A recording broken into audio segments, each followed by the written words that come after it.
Cueva del Genio es un lugar subterráneo, o sea, consta de 2 etapas, pero básicamente fue un lugar subterráneo emplazado en una bodega derrumbada, que era la bodega del Globo, donde hoy funciona el barrio, donde hoy está el barrio Amaro.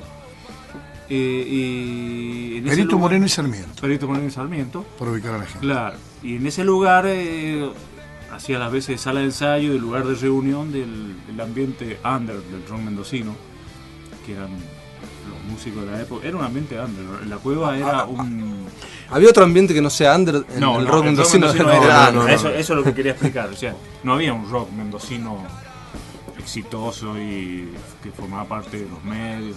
No, era todo under.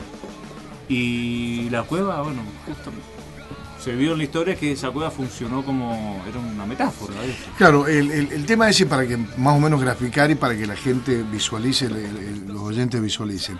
Era una bodega donde tenía para colocar las vasijas en la parte subterránea, para preservarla de la luz y del calor. Bueno, cuando la bodega se desarma, es decir, se empieza a demoler, que la demolición de la bodega, demolición de la bodega tiene una historia también. Se le permitía a la gente llevarse los adobones y los ladrillos para su propia necesidad. Si vos ibas, cargabas en una carretela o en lo que tuvieras, claro, te llevaban los adobones y te dejaban, porque eso estaba colaborando con los dueños de la bodega para desarmarla, ¿me entendés? Y no tener que ellos correr con el costo de hacerlo. Entonces, en esos lugares ocultos que tenía es decir, no ocultos, ¿no? Que eran lugares donde estaban las vasijas. Se hacía el coñac. Claro. Bueno, allá abajo era un lugar ideal porque estaba totalmente acustizado y aparte no molestaba a nadie, a los vecinos.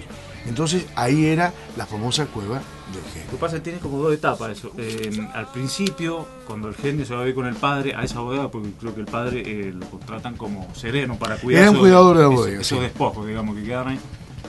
En esa casa, en una pieza, el genio arma el taller para hacer los equipos, y era como donde ensayaba un grupo que se había armado, se llamaba Prohibido Fijar Cartel. Exactamente, con el Remo Belelli. Con Remo Belelli, los hermanos Belelli, Walter Sabatini. Ahí ensayaban y el genio, aparte de armar el equipo, era como el sonidista. Eso es más o menos entre el 69 y el 73. Sí. Cuando se separan los Prohibidos Fijar Carteles, en esa época es que el genio descubre ahí abajo, porque él una vuelta va andando y descubre que estaban esas galerías subterráneas, que según él me decía que deben estar todavía tapadas, pero deben estar, ¿no? Sí, se taparon. Si uno de los problemas que tuvo la bodega para construir el barrio ese, que fue el barrio Amaro, que es el barrio Amaro, el problema era cómo, porque no lo podían demoler. Ellos querían demoler para dejar tierra, y no lo pudieron demoler porque tenía tanta construcción de cemento y hierro, claro, que no había manera de demolerla. Entonces decidieron taparla. Claro. Algo similar sucede por eso el hundimiento que tiene el barrio Erizo. Ahí estaba, claro, parte de la bodega Erizo, claro, donde está el barrio actualmente. Claro. Entonces el hundimiento el hundimiento de algunas calles es producto de que abajo están las galerías, porque no había manera de volarla. Es decir, en aquella época no existía la tecnología que existe ahora de la implosión. Sí. Entonces el tema era explotar, y explotaba todo el barrio, es decir, los vecinos y todo el mundo, ¿no? Exclusivo de Cacique Rock. Era realmente un genio.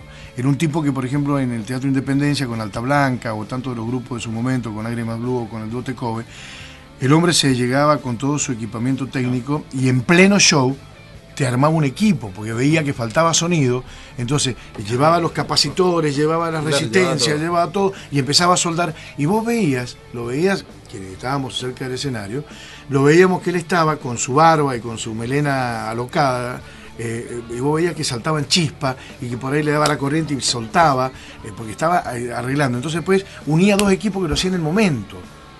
¿Entendés? Entonces de allí surge esto de el genio. Claro, era un tipo muy capacitado para improvisar ese tipo de... Y hay que recordar que en esa época conseguir equipos para tocar eran carísimos y no había tanto. O sea, muchos recurrían, y según me cuentan, porque los equipos del genio eran espectaculares. Eran unos equipos muy buenos. Yo insisto en que conozco esta historia porque viví enfrente, ¿no? El genio fue el hacedor de los equipos Alve. Los equipos Alve, que eran de sus fabricaciones, él fabricaba los cabezales, armaba lo que era en su época los parlantes, que eran los LEA, eran los más importantes de la época, de 14 pulgadas, que iban 2 por cada uno de los baffles, en algunos casos, y el cabezal Alve arriba. Y lo que mucha gente se pregunta es ¿por qué Alve? ¿Qué significaba en la vida del genio Alve? Alve era nada más ni nada menos que Alicia Beatriz, el nombre de su novia, esposa, posteriormente. Él le puso el nombre de su equipo. Y mucha gente recurría a él porque como era un genio, era un loco de la vida, era un soñador, era un amante de la música, quizás te cobraba la mitad, o no te cobraba, o te lo prestaba, o te armaba sobre un cabezal viejo que vos tenías, te hacía la reparación del cabezal tuyo. Entonces, y era un personaje clave. Era historia, era hablar en esa época, como hoy, recordándolo con el rol y recordar esa época, es hablar de uno de los elementos centrales, porque él a su vez era sonidista. Claro. Entonces, él te hacía los equipos, te lo arreglaba, te lo reparaba, te lo armaba, pero también se lo contrataba como sonidista. Entonces, él estaba en los grandes eventos. Él se movía, vos recién decías si había 2 rock en Mendoza. No había 2 rock, pero había un rock un poquito más elevado que tenía acceso porque se movían, por ejemplo, Alta Blanca, se movían en otros momentos. Ellos llegaban, por ejemplo, a la Independencia, llegaron a la Independencia, mientras que había otro elemento que era en el cual yo me puedo considerar que éramos aquellos que estábamos en un mundo un poco más chico, con el Gordo Piolaza, el Andy, el Ricardo, que andaba con su guitarrita, los Lágrimas Blue. Era un poco más artesanal lo otro, era mucho más de lucha. De todas maneras, es el cacique rock, nuestro cacique.